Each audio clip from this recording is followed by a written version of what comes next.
Hoy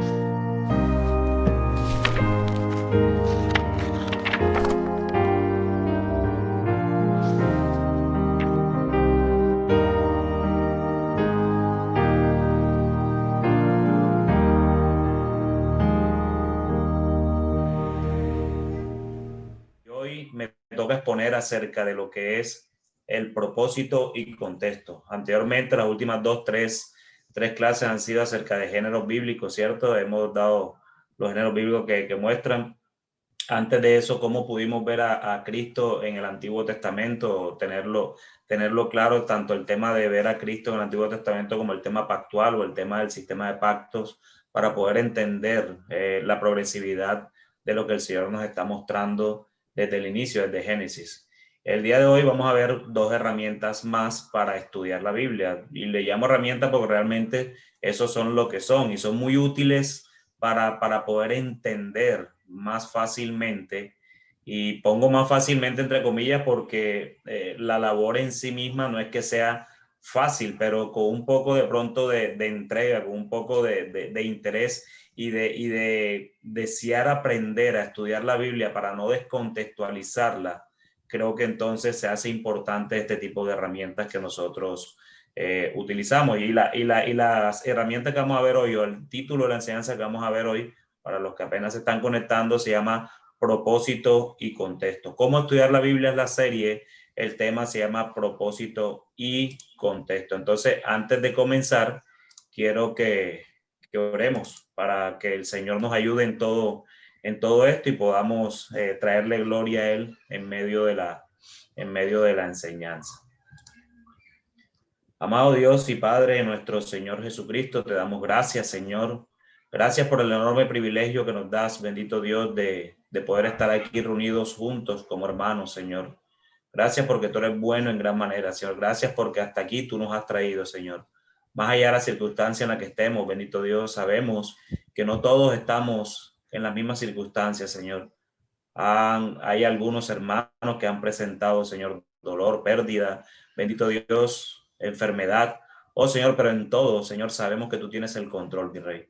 Y no hay ninguna cosa, Señor, que esté pasando en nuestras vidas del cual tú no tengas control, Padre amado, y en eso queremos descansar, Señor. Así que te rogamos que nosotros podamos entregar ese tipo de circunstancias a ti, Señor, y podamos más bien concentrarnos en lo que a nosotros nos toca concentrarnos, y es en ti, Señor, es en tu palabra, bendito Dios, y poder aprender a través de estas herramientas, bendito Dios, cómo ir a tu palabra, Señor, cómo estudiar tu palabra, bendito Dios, para tomarla con reverencia, bendito Dios, y no tomarlas con displicencia, Señor, o con una mala interpretación, Padre amado. Así que ayúdanos, que tu Santo Espíritu nos ilumine en todo, Señor, a mí como maestro de este día, de esta mañana, Señor, y a mis hermanos, bendito Dios, que están cada uno en estas pantallas, Señor, haciendo el esfuerzo de estar aquí conectados, Padre amado. Ilumínalos también para que puedan entender, bendito Dios, puedan comprender, Señor, y que puedan preguntar también cualquier cosa que ellos les inquiete, bendito Dios. Pero que en todo, Señor, sea tu nombre glorificado, Padre amado. Oramos en el nombre de nuestro Señor Jesucristo y para tu gloria. Amén y amén. Bien, mis hermanos, ¿cómo estudiar la Biblia? ¿Cómo estudiar la Biblia? Propósito y contexto. Y quiero comenzar haciéndoles un par de preguntas. Y es, ¿alguna vez has visto un versículo usado fuera de contexto? ¿Alguna vez has visto un versículo usado fuera de contexto? ¿Puede alguien tal vez darme un ejemplo? ¿Pueden darlo tranquilamente? Un texto que ustedes hayan visto que haya sido utilizado fuera de contexto. El de todo lo puedo en Cristo que me fortalece. Todo lo puedo en Cristo que me fortalece, hija, y lo tengo aquí incluso Filipenses 4:13, ¿verdad? Tal vez Mateo 7:1, ese es predilecto por aquellos que no le quieren que le toquen los ungidos o que no se metan en sus vidas, el no juzguéis, ¿cierto que sí? Buscad primeramente el reino de Dios y su justicia, y todo lo demás será añadido. También es otro de los textos que mal utilizados son. Y así, mis hermanos, podemos ver en todo el Antiguo Testamento y el Nuevo Testamento tantos textos que son usados fuera de contexto. Entonces, mis hermanos, hemos pasado las últimas semanas pensando a través del género. Esta mañana pasaremos a mirar entonces algunas herramientas que tenemos para el estudio de la Escritura, del estudio de la Biblia. Y por hoy, nuestras dos herramientas, como lo dije al inicio, para ayudarnos a evitar el uso incorrecto de la palabra de Dios son el propósito, o sea, el propósito del autor por el cual escribió la carta, el libro o como esté descrito en la escritura, y el contexto. Cada vez que te acerques a un pasaje de la escritura, siempre deberías hacerte por lo menos esas dos preguntas. ¿Por qué el autor lo escribió? Ese es el propósito. ¿Por qué el autor lo escribió? ¿Y cuál es el contexto? ¿Cierto? Conocer el propósito y el contexto de un versículo o pasaje te ayudará a entender tu Biblia correctamente y evitará que cometas algunos errores de mala interpretación de la escritura. El propósito del autor, que es en primer lugar lo que vamos a ver, empecemos entonces por esta herramienta, el propósito del autor. Cada libro de la Biblia fue escrito con un propósito específico en mente. Deberíamos interpretar cada parte de un libro a la luz de ese propósito. Entonces, cada libro de la Biblia fue escrito con un propósito específico. Entonces, al momento de interpretar toda esa carta, todo ese libro, cualquier libro que esté o carta que esté a la luz de ese propósito, es la manera correcta de interpretarlo. Ahora, esto para la mentalidad postmoderna no tiene ningún tipo de sentido. Los postmodernistas dirían que puedes imponer el significado que quieras a tu texto o a un texto, que la intención original del autor es en realidad irrelevante, no tiene sentido, ya no tiene importancia, como un libro que tiene que una carta que se escribió hace 2000 años o libros que se escribieron hace 2500 años, 3000 van a tener el mismo impacto que podemos tener el día de hoy. No, lo puedes y lo debes de hecho interpretar a la luz de tu realidad como tal. Eso es lo que un postmodernista puede reclamar, que la intención del autor es en realidad irrelevante. Pero el problema de eso, hermanos, el problema de ese enfoque cuando llegamos a la Biblia es que la Biblia es la palabra de Dios, la Biblia no es palabra de hombre. Por lo tanto, no podemos interpretarlo de la manera como nosotros querramos, porque nosotros somos limitados, nosotros somos pecadores. Dios es todopoderoso, Dios es soberano, Dios es perfecto. Su propósito general es contarnos sobre él. Estamos hablando de la escritura, así que necesitamos entender lo que él está tratando de lograr con ella. Sabemos que los escritores bíblicos fueron inspirados por Dios. Por tanto, su propósito es el propósito de Dios. Es lo primero que deberíamos entender, que su propósito es el propósito de Dios. Observemos entonces algunos pasajes para ver cómo descubrir el propósito del autor. Y quiero que comencemos con algo donde la intención del autor sea fácil de detectar. Eso es lo que conocemos como un propósito explícito, es donde la intención del autor sea fácil de detectar. Eso es lo que es el propósito explícito, es decir, dentro del libro o dentro de la carta, el autor se ocupó de decir cuál es el propósito de haber escrito lo que escribió. Entonces vamos al ejemplo de Juan capítulo 20, versículos del 30 al 31. Dice la escritura: hizo además Jesús muchas otras señales en presencia de sus discípulos, las cuales no están escritas en este libro, pero estas se han escrito para que creáis que Jesús es el Cristo, el Hijo de Dios, y para que creyendo tengáis vida en su nombre. Entonces la pregunta que nos hacemos para conocer el propósito es: ¿cuál es el propósito del Evangelio de Juan? Es lo que ustedes ven allí resaltado en amarillo, para que creáis que Jesús es el Cristo. Pero estas cosas se han escrito, mírese bien, para que creáis que Jesús es el Cristo, el Hijo de Dios, y para que creyendo tengáis vida en su nombre. Ahora, no podemos entender esto sino hasta el final del Evangelio. Miren que es Juan capítulo 20, pero él no podría ser más explícito, sobre su propósito al escribirlo, cuando estudias el Evangelio de Juan, mis hermanos,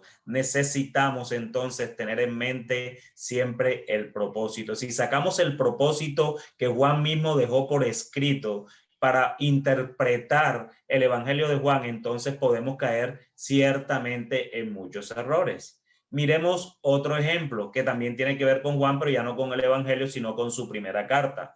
Primera carta de Juan, capítulo 5, versículo 13. Dice, estas cosas os he escrito a vosotros que creéis en el nombre del Hijo de Dios. ¿Para qué, Juan? Para que sepáis que tenéis vida eterna y para que creáis en el nombre del Hijo de Dios. Entonces, teniendo esto en cuenta, ¿cuál es el propósito de Juan al escribir su primera carta? Ahí mismo está la respuesta, ¿cierto? La respuesta más sensata, interpretando lo que quiere decir para que sepáis que tenéis vida eterna. O sea, Juan está asegurándole a estos hermanos que les escribió en esta carta universal que ellos tienen de por sí la vida eterna y para que creáis en el nombre del Hijo de Dios. Entonces, teniendo esto en cuenta, nosotros podemos resolver la inquietud de cuál es el propósito de esta carta o cuál es el propósito de Juan al escribir la primera carta. Pues la respuesta es que los creyentes tengan seguridad, que los creyentes tengan seguridad. Pero entonces puedo preguntar luego, ¿por qué es importante conocer este propósito en la carta de Juan? Y escuchen bien, ya sabemos cuál es el propósito, que los creyentes tengan seguridad. Ahora, ¿por qué es importante tener y conocer este propósito? Vamos entonces a descubrirlo cuando leamos, por lo menos, tomando un ejemplo, primera de Juan, capítulo 2, versículo 4, que dice: el que dice yo le conozco y no guarda sus mandamientos, el tal es mentiroso y la verdad no está en él. ¿Cuál podría ser entonces el problema al leer este texto que acabamos de leer, aislados de conocer el propósito de Juan? ¿Cuál es el problema que podemos encontrar? Entonces, una persona podría leer este versículo aisladamente y pensar que no es cristiano si desobedece solo uno de los mandamientos de Dios. Bueno, eso sería un malentendido del evangelio y un malentendido del propósito de Juan de esta primera carta. Juan quiere brindar al lector seguridad y no incertidumbre. De manera que necesitamos entonces interpretar este texto de primera de Juan, capítulo 2, versículo 4, con eso en mente, de que él nos da seguridad de salvación. Ciertamente, evidentemente, hay otros pasajes de la Escritura destinados a dar dudas a aquellos que realmente no están en Cristo, pero ese no es el propósito de Juan al escribir esta primera carta, ¿cierto? Entonces, eso es lo que conocemos como el propósito explícito, pero también en la Escritura encontramos el propósito implícito. El propósito implícito. ¿Y qué si el propósito entonces no es explícito o no es obvio? En estos casos, entonces deberíamos examinar el texto en busca de pistas para tratar de entender por qué fue escrito y cuáles son los temas principales de lo que estamos leyendo.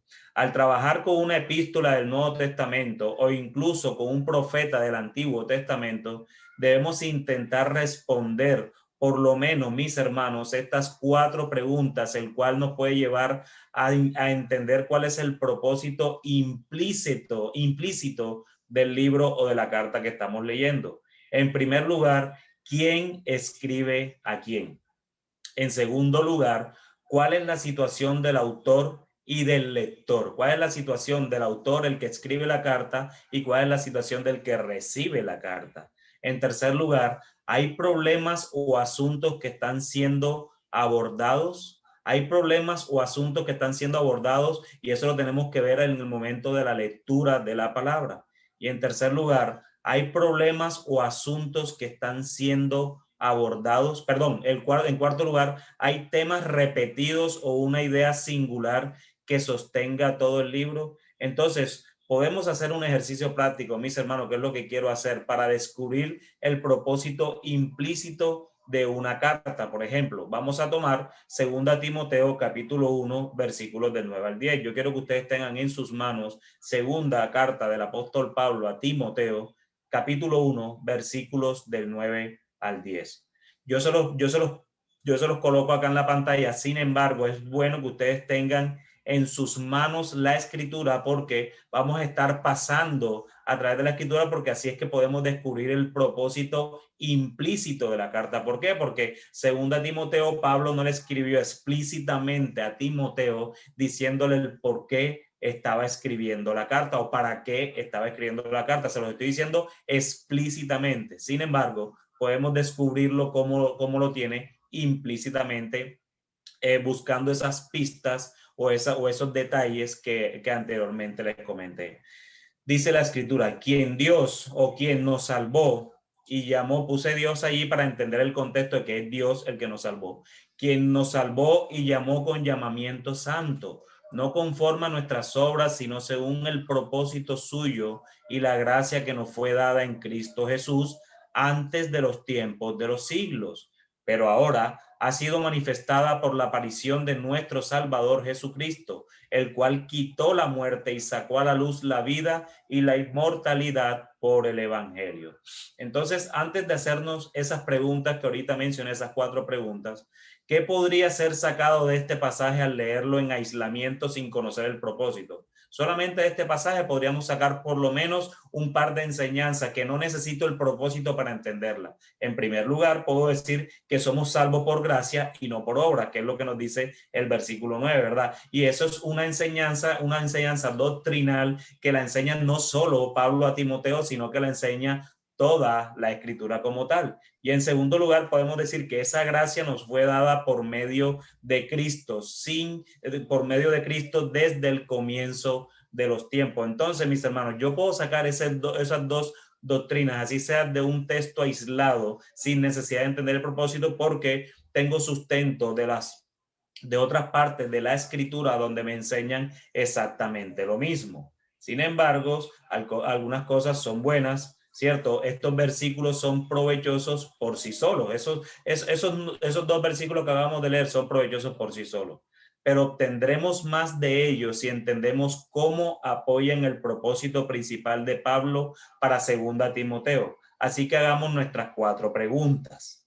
La primera de ellas, ¿quién escribe a quién? ¿Cierto?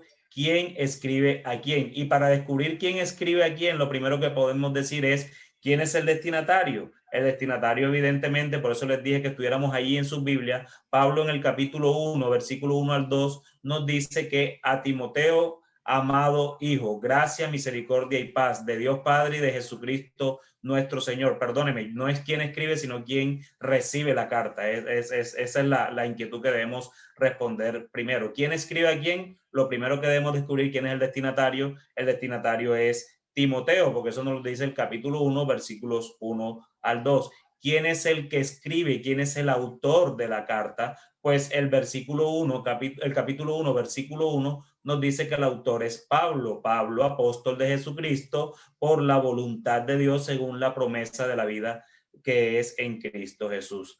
Incluso dice cosas adicionales a Pablo. En el versículo 11 dice, del cual yo fui constituido predicador, apóstol y maestro de los gentiles. ¿Sí me entienden? Ahora, ¿quién es Timoteo entonces? Luego de ver esto. ¿Quién es Timoteo? El capítulo 2, versículo 15 nos dice, procura con diligencia presentarte a Dios aprobado, como obrero que no tiene de qué avergonzarse, que usa bien la palabra de verdad. Entonces, descubriendo con este texto, el versículo 15 del capítulo 2, podemos decir de que Timoteo es alguien que predica la palabra, es decir, es alguien que probablemente era pastor en una iglesia, es alguien que estaba llevando la palabra, y por eso Pablo le está diciendo que procure con diligencia presentarse a Dios aprobado, como obrero que no tiene de qué avergonzarse y que usa bien la palabra de verdad. Entonces, aquí resolvemos nuestra primera inquietud. ¿Quién escribe a quién, verdad? Ahora, la segunda parte es ¿cuál es la situación de Pablo y Timoteo? Y ya hago las preguntas más personales, porque allá cuando yo dije las 4 preguntas generales, estaba hablando de cuál era la situación yo por lo menos les decía acá atrás, les decía que cuál es la situación del autor y del lector, pero como estamos en 2 Timoteo, entonces estoy hablando ya personalmente de cuál es la situación de Pablo y Timoteo. Pablo está en prisión y ha sufrido por predicar el evangelio, y también lo hará Timoteo. Dice el capítulo 1, versículo 8, Por tanto, no te avergüences de dar testimonio de nuestro Señor, ni de mí, preso suyo, sino participa de las aflicciones por el evangelio según el poder de Dios. Entonces, Pablo mismo está diciendo en la palabra de Dios que él está preso, es preso suyo, preso por causa de Cristo. Entonces podemos decir de que Pablo está en prisión y ha sufrido por predicar el evangelio, y también lo hará Timoteo. En el capítulo 1, versículo 12 nos dice: por lo cual asimismo padezco, es decir, está viviendo tribulaciones. También nos dice que muchos lo han abandonado. En el capítulo 1, versículo 15, dice: ya sabes esto, que me abandonaron todos los que están en Asia, de los cuales son Figelo y Hermógenes. En mi primera defensa, dice el capítulo 4, versículo 16, en mi primera defensa ninguno estuvo a mi lado, sino que todos me desampararon. Entonces Pablo, podemos ver que la situación de Pablo es que está en prisión, ha sufrido por causa de Cristo y también ha sido abandonado por todos, ¿verdad? Dice algo adicional en el capítulo 4, versículos del 6 al 8, que Pablo cree que está en la recta final de su vida y probablemente está a punto de morir. En el capítulo 4, del 6 al 8, lo que nos dice es: porque ya estoy para ser sacrificado y el tiempo de mi partida está cercano. He peleado la buena batalla, he acabado la carrera, he guardado la fe. Por lo demás, me está guardada la corona de justicia, la cual me dará el Señor, juez justo, en aquel día, y no solo a mí, sino también a todos los que aman su venida. Entonces ya Pablo, esa es la situación de Pablo, se encuentra en prisión, ha sufrido por predicar el evangelio, muchos lo han abandonado y ya él considera que está en la recta final de su etapa, de su vida como tal, y de su vida también como apóstol como tal. Entonces aquí podemos contestar cuál era la situación de Pablo y la de Timoteo. La de Timoteo es similar a la de Pablo en el sentido de que él también vivirá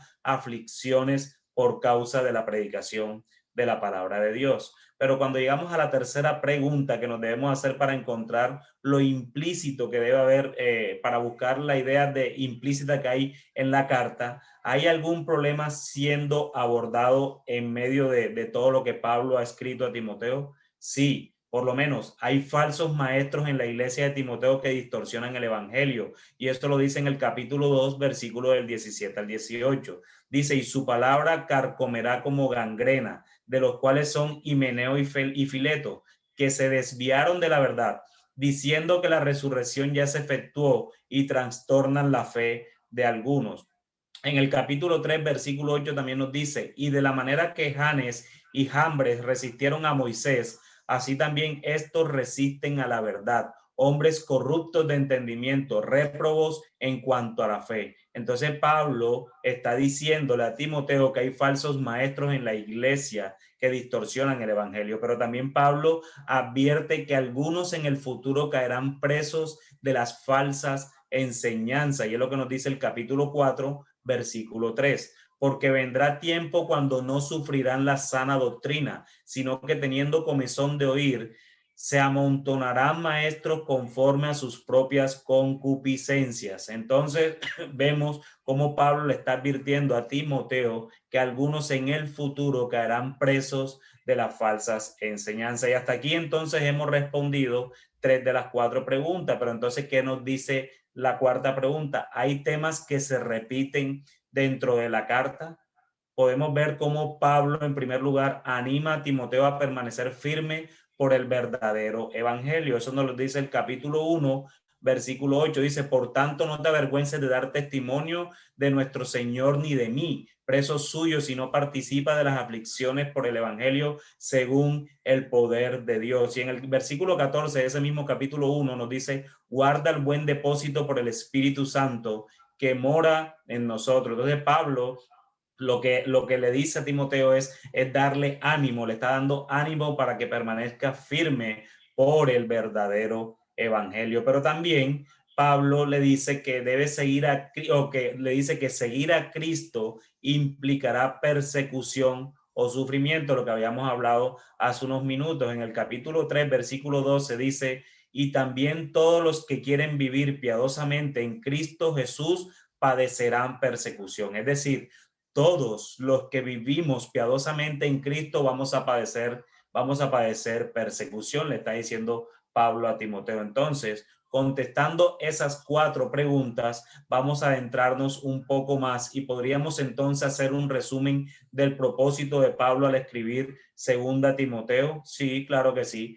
Pablo insta a Timoteo a permanecer firme por el verdadero evangelio, a refutar la falsa doctrina y a entrenar a otros para la obra del evangelio, a pesar del sufrimiento que padecerá, a la luz del glorioso futuro que le aguarda. Eso es lo que nosotros podemos ver como el propósito implícito que hay en medio de haber respondido estas 4 preguntas que nos hicimos anteriormente. Pero ahora volvamos al texto original. ¿Lo recuerdan? El que estábamos estudiando, 1 Timoteo capítulo 1, versículos del 9 al 10. Afecta este propósito que acabamos de mencionar, el que ustedes tienen en sus pantallas, que acabamos de sacar por deducción de lo que vimos en el transcurso de toda la carta. Afecta este propósito la manera en la que interpretamos nuestro pasaje de segunda de Timoteo capítulo 1 versículos de 9 al 10, quien lo volvemos a leer. Ahora leámoslo con ese propósito en mente.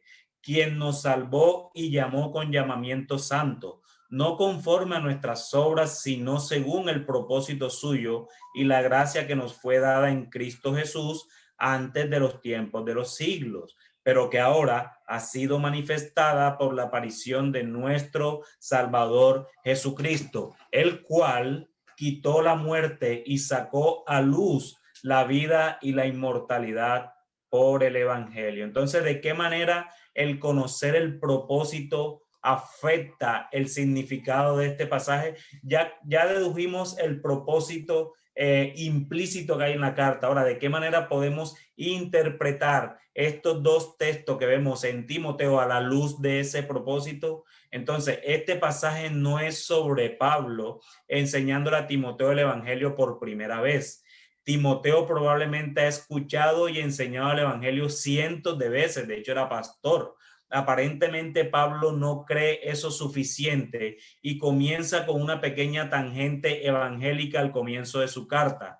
Así que mientras Timoteo enfrenta el sufrimiento y las falsas enseñanzas, los falsos evangelios, Pablo quiere que Timoteo recuerde el evangelio, que predique el evangelio y que descanse en el evangelio. No debe haber otro fundamento para Timoteo en medio de la situación que él está viviendo, de la apostasía de muchos que incluso pertenecen a la iglesia que él pastorea, que están predicando un evangelio diferente, que están diciendo que la resurrección ya fue o que no va a ser. Todas esas herejías o apostasía de muchos que se apartaron de la fe, Pablo en resumen lo que le está diciendo es que él debe seguir enseñando el evangelio así como él se lo ha recordado, que debe seguir predicando ese evangelio, que debe seguir descansando en el evangelio y que él recuerde para su propia vida el evangelio. Timoteo no tiene nada que temer porque ya ha sido salvado por gracia,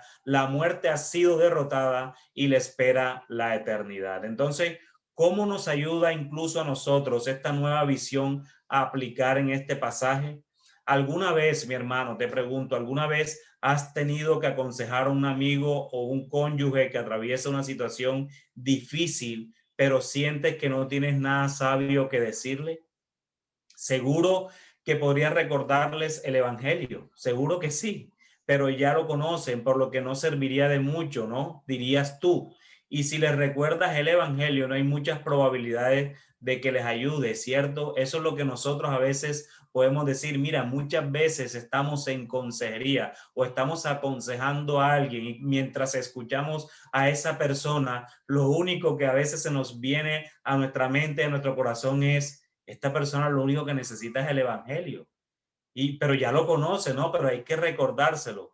No obstante, lo que Pablo le está diciendo a Timoteo es: el evangelio siempre debería estar en el centro y siempre es suficiente. Sin importar qué tan familiar te sea, no puedes equivocarte en orar y compartir el evangelio. Entonces ves cómo comprender el propósito del autor te ayuda también a entender el pasaje cuando podemos comprender de que Pablo implícitamente le está diciendo a Timoteo que descanse, que predique y que viva el evangelio. Entonces, de esa misma manera, nosotros podemos tomar ese principio del propósito del autor a Timoteo para dar una consejería, ya sea una persona por cualquier problema que esté pasando, por cualquier aflicción, ya sea una pareja matrimonial, cualquiera que sea la situación. No hay ninguna situación que el evangelio, que no podamos hallar solución en el evangelio. Entonces, si no entendemos el propósito del autor, no siempre entenderemos entonces el pasaje equivocadamente,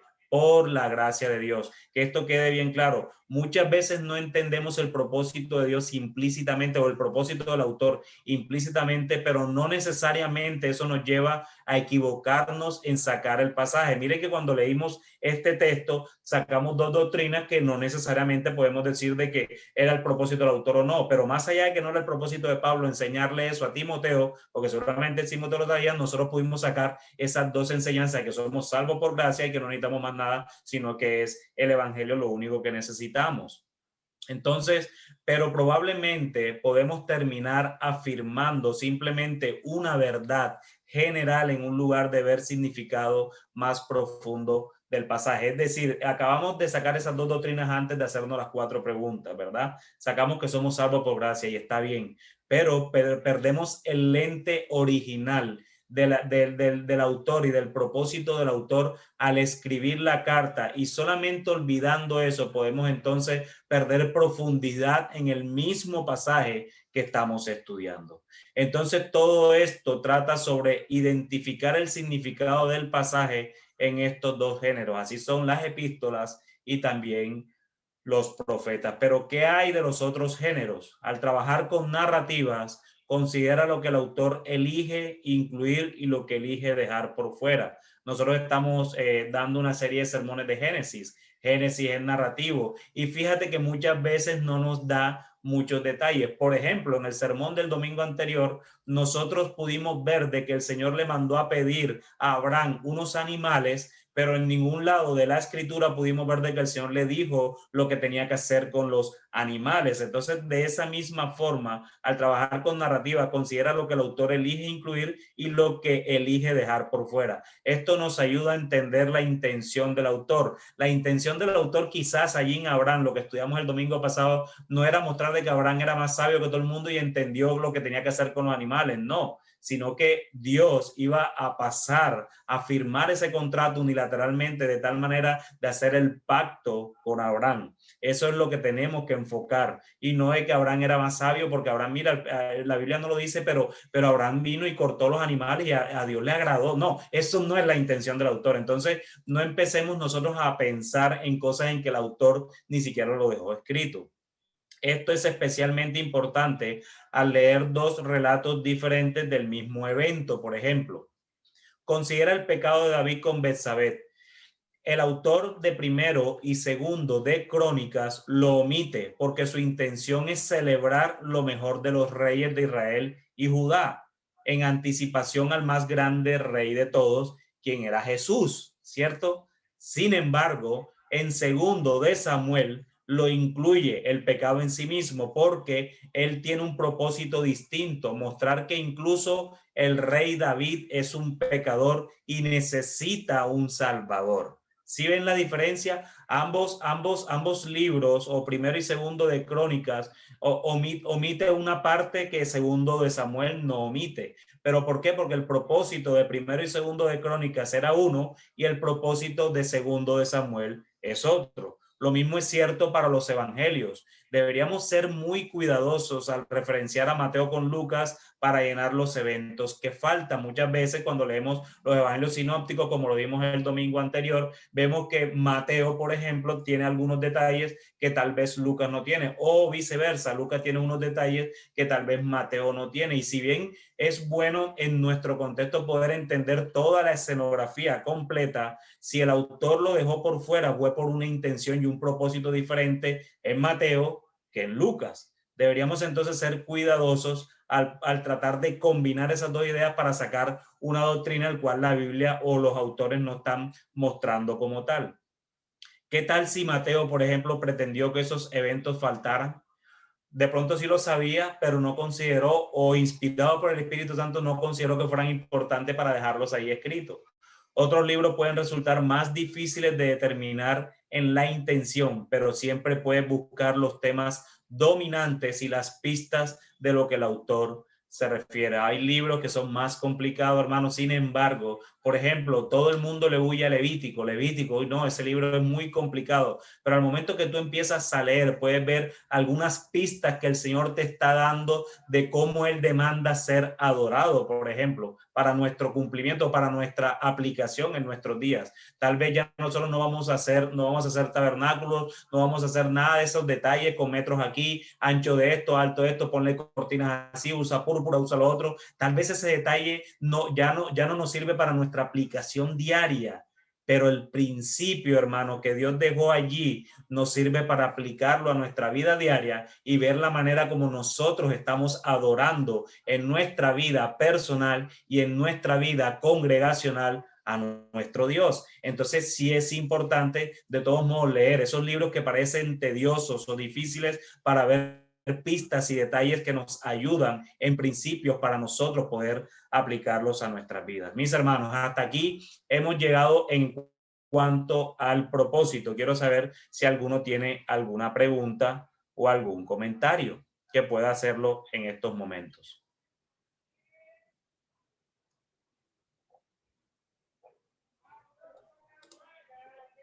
Bueno, yo solo quiero decir algo y es, cuando hablas de Timoteo, por ejemplo, una carta, ahorita tú nos diste prácticamente los pasajes claves para darnos el contexto, pero cuando no tenemos eso, una epístola se puede leer rápido, o sea, una epístola como Gálatas, como Efesios, como Timoteo, son cartas que en 10 minutos se pueden llegar a leer, 15 minutos. Entonces, simplemente creo yo que también ir conociendo la epístola o leyéndola más de una vez podría ayudar. Es como cuando uno ve una película. Si la veo una vez, me faltaron muchos detalles. Cuando la veo la segunda, ya sé por qué dijo tal cosa, ya sé por qué dijo tal cosa. Entonces, de alguna otra manera, eso sucede también cuando leemos.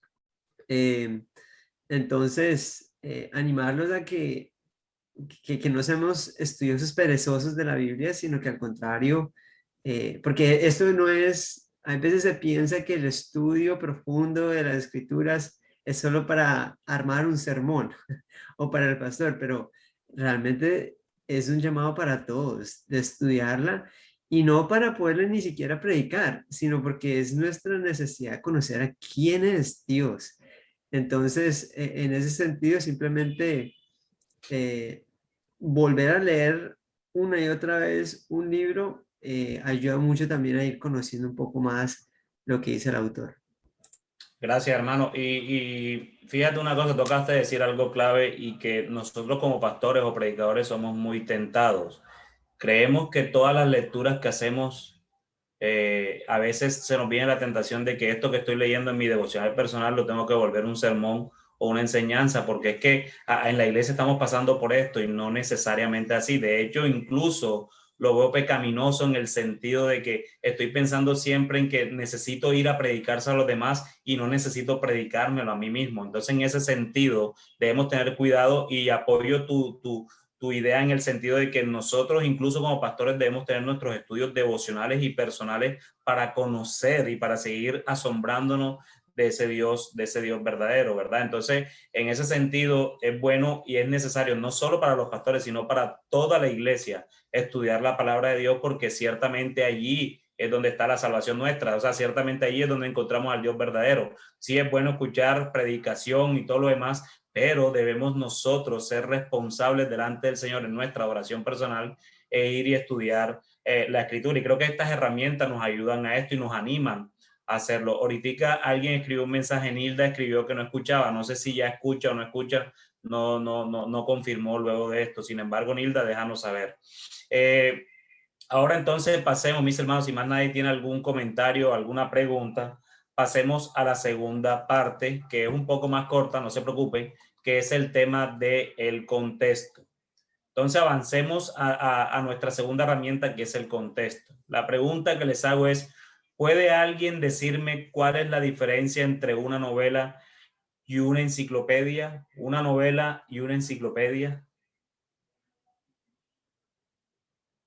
¿Cuál es la diferencia entre una novela y una enciclopedia? Bueno, si nadie lo dice, yo les contesto.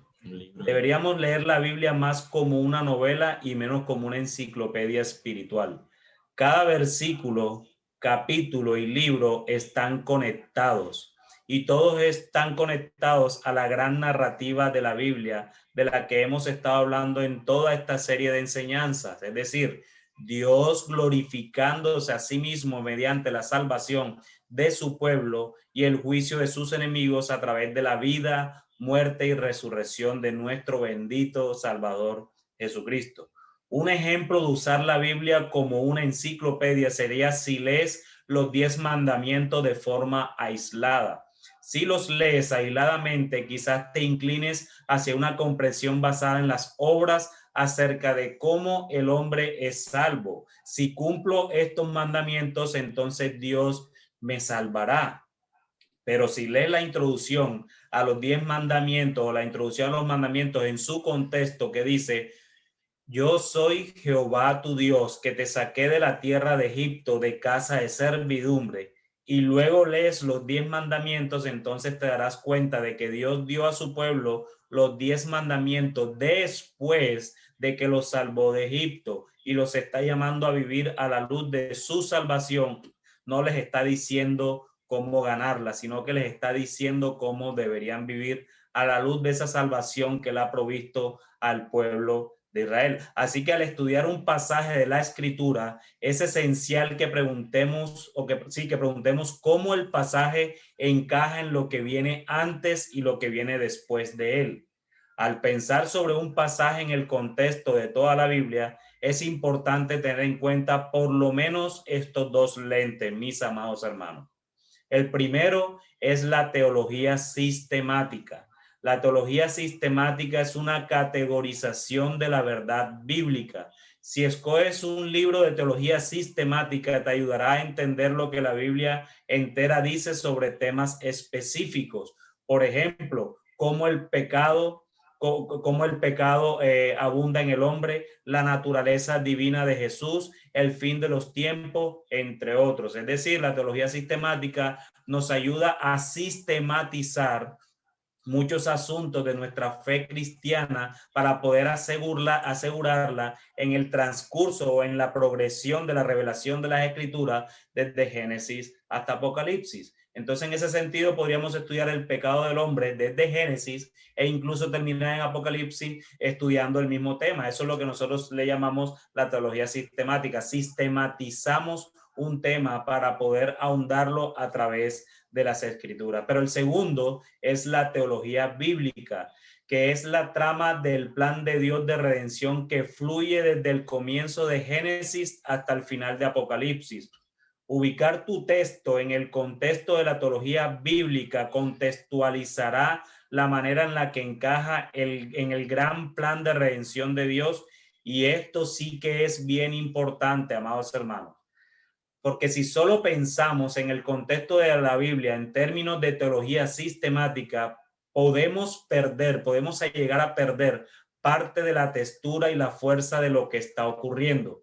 Por ejemplo, para darles un ejemplo más claro, digamos que estoy estudiando la condenación de Dios del pecado de Israel en el profeta Amós, ¿cierto? Digamos que estoy estudiando eso, la condenación de Dios del pecado de Israel en el profeta, en el libro de Amós. Pudiera pensar sistemáticamente, si utilizo solo la teología sistemática, pudiera pensar sobre el pecado a lo largo de toda la Biblia, como ahorita lo comentaba. Y ese es un buen contexto, o sea, eso no tiene nada de malo en sí mismo. Pero el estudiar simplemente una foto instantánea de lo que la Biblia enseña hará que pierda algo en Amós. ¿Sí me hago entender? El contexto. En cambio, ayuda a considerar cómo la doctrina del pecado se ha desarrollado hasta este punto en la Biblia. Es decir, si estoy en Amós y comencé desde Génesis y empiezo a ver cómo esa doctrina del pecado se ha venido desarrollando a través de toda la historia del Antiguo Testamento hasta llegar a Amós,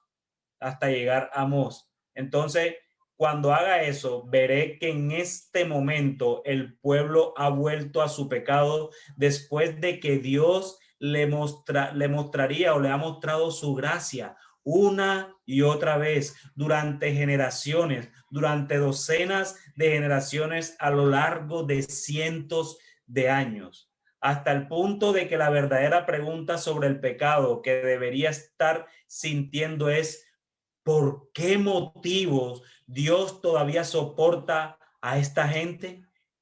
Cuando nosotros estudiamos desde la óptica de la teología bíblica, buscando la progresión de esta doctrina o de este tema del hombre, del pecado del hombre, podemos decir y terminar preguntándonos: wow, ¿por qué Dios todavía soporta a esta gente cuando llegamos a Amós?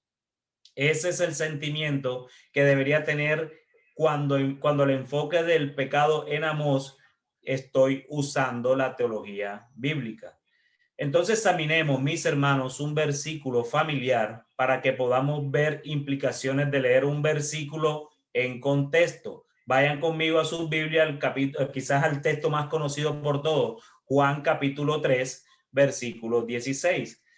Y con esto, mis hermanos, no estoy haciendo propaganda más a la teología bíblica que a la teología sistemática, sino que en algunos asuntos, hermanos, la teología bíblica te da más fuerza de contexto que la teología sistemática, porque la teología sistemática es más usada para como su mismo nombre lo indica, para temas, sistematizar ideas de un tema específico, de una doctrina específica. Quiero ver la Trinidad, por ejemplo, entonces empiezo a ver la Trinidad desde Génesis hasta Apocalipsis, de qué manera aparece en la Escritura, ¿cierto?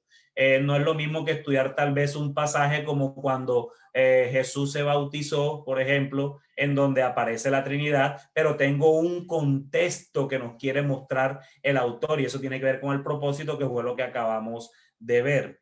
Entonces, en Juan capítulo 3, versículo 16, lo primero que tenemos es la parte que vamos a estudiar. Vamos a estudiar ese texto. Juan capítulo 3, versículo 16, porque de tal manera amó Dios al mundo que ha dado a su Hijo unigénito para que todo aquel que en él cree no se pierda, mas tenga vida eterna. Entonces, esa es nuestra oración, que es el texto que vamos a estudiar. Sin embargo, también debemos tener en cuenta en el contexto el párrafo. El párrafo es lo que antecede allí a Juan, que es desde Juan capítulo 3, versículos del 16 al 21, o lo que está metido en todo el contexto, porque normalmente no sabemos el 3:16, pero olvidamos muchas veces lo que dice el párrafo completo. Juan no solo menciona a aquellos que creen y son salvos, sino que también a aquellos que no creen y son condenados. Y eso nos lo dice el versículo 18, ¿es cierto? Cierto que el versículo 18 nos dice que también anuncia a los que son condenados. Entonces, pero también en el contexto, hermano, debemos tener en cuenta el capítulo. Al comienzo del capítulo, en los versículos del 1 al 15, Jesús enseña a Nicodemo que los hombres deben nacer de nuevo. Eso lo dice en el versículo 3. Y que el Hijo del Hombre debe ser levantado. Eso nos lo dice el versículo 14 y 15. Explicando más sobre cómo ocurriría esta salvación. De tal manera amó Dios al mundo. ¿Sí ven? De cómo ocurriría todas estas cosas. Luego, ya al final del capítulo, en el versículo 36, Juan el Bautista dice: el que cree en el Hijo tiene vida eterna, pero el que rehúsa creer en el Hijo no verá la vida, sino que la ira de Dios está sobre él. Ya podemos ver cómo conocer el contexto del capítulo empieza a afectar el significado del pasaje que estamos leyendo. Habla acerca de cómo Juan 3:16 solo es usado para hablar de lo positivo. Si ven que el resto de esto tal vez a Nicodemo se le enseña una cosa, que si no naces, si no has nacido de la parte negativa, el que no cree será condenado. Entonces, si vemos cómo hasta aquí podemos deducir que Juan capítulo 3, versículo 16 solo es usado para hablar de la parte positiva, pero no nos quedamos solo en el capítulo, sino que también vamos al libro. Como lo vimos en el propósito del autor, que ya lo sabemos porque ya lo estudiamos, el libro de Juan fue escrito para que creáis que Jesús es el Cristo, el Hijo de Dios, y para que creyendo tengáis vida en su nombre. Aquí ves que el versículo 16 que estamos estudiando, Juan 3:16, es quizás la expresión más concentrada del propósito de Juan. Mostrar que Jesús es el Salvador y todo aquel que cree en él no perecerá, sino que tendrá vida eterna. Entonces ya vemos cómo ese contexto del libro, teniendo el propósito claro del Evangelio de Juan o de Juan al escribir el Evangelio, puede impactar entonces este versículo que está en el capítulo 3, versículo 16. Es la evidencia más clara de lo que Juan nos está diciendo conforme al propósito que está enseñando. Pero también no olvidemos no solo el libro, sino también la Biblia completa. En muchas formas, hermanos, Juan capítulo 3, versículo 16, puede ser considerado el punto alto de la narrativa bíblica. Por cientos de años, Dios ha estado revelando progresivamente su gran plan y hasta ahora está aquí a todo color. El Salvador prometido ha venido y nos ofrece la salvación que ha sido prometida. Entonces, mis hermanos, ¿cuáles son las mejores maneras de asegurar que estás tomando en cuenta el contexto? Cuando tienes el párrafo, cuando estás en el párrafo, presta mucha atención a las palabras de transición, palabras como por, pero, por tanto y después de esto. Y esto lo vamos a ver con más profundidad en las siguientes clases cuando estemos viendo los conectores seguramente. Pero también ten en cuenta el capítulo. Lee antes y después de la sección que vas a estudiar. Te darás cuenta si alguna vez vas al estudio bíblico del jueves por la noche, que es lo que estamos haciendo en nuestra práctica estándar. Eso es lo que estamos haciendo nosotros actualmente en Santiago. Si se dan cuenta cómo estamos estudiando la Biblia, ya no lo ven como un sermón de 3 puntos, algo así, sino que vamos texto a texto sin pretender ser un comentario bíblico, teniendo en cuenta el contexto por el cual Santiago escribió la carta y todo lo demás. Si vieron cómo saltábamos de pronto en el tema de la sabiduría, el capítulo 3, donde habla de la sabiduría. Entonces, en ese sentido, mis hermanos, debemos tener en cuenta leer antes y leer después de la sección que estamos estudiando. Pero también en el capítulo, si te encuentras que estás en medio de un argumento, puede ayudar que traces dónde estás en ese argumento como una forma de entender el contexto, porque a veces tomamos una palabra, por ejemplo, lo que yo decía ahorita al iniciar, cuando hablábamos de buscar primeramente el reino de Dios y su justicia y todo lo demás será añadido. Si nos quedamos con ese texto, cualquiera puede sacar de contexto el texto y decirle, mira hermano, si tú eres creyente, tú tienes que buscar primeramente el reino de Dios y todo lo que tú desees después de esto, todo eso te será añadido.